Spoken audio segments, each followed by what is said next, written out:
Rasululloh sollallohu alayhi vasallam aytdilar, jannatga tushadigan odamlar bilan do'zaxga tushadigan odamlarning ro'yxati qilingan degan. Ro'yxat qilingan, kimni jannatga tushishligi va kimni do'zaxga tushishligi aniq daftar yopilgan, unga yozadigan qalam qurigan dedilar. Bu sahobalarni taajjub qoldirdi, hamma qo'rqib ketdi.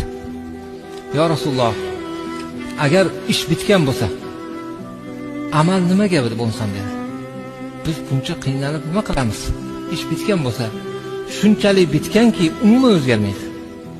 Alloh o'zgarmasin degan. Buni Xudodan boshqa hech kim o'zgartira olmaydi va Xudo o'zgartirman degan. Amal nimaga bo'lsam deganda Rasululloh aytgan ekanlar, kim qaysi joy uchun yaratilgan bo'lsa, unga o'sha joyning yo'li oson qilingan dedilar. Namoz o'qishlik qanchalik qiyin narsa. Uni peshonasi sajda ko'rmagan odamlar biladi. Sizga qanchalik oson. Siz bu joyda 2 soatdan beri o'tiribsiz.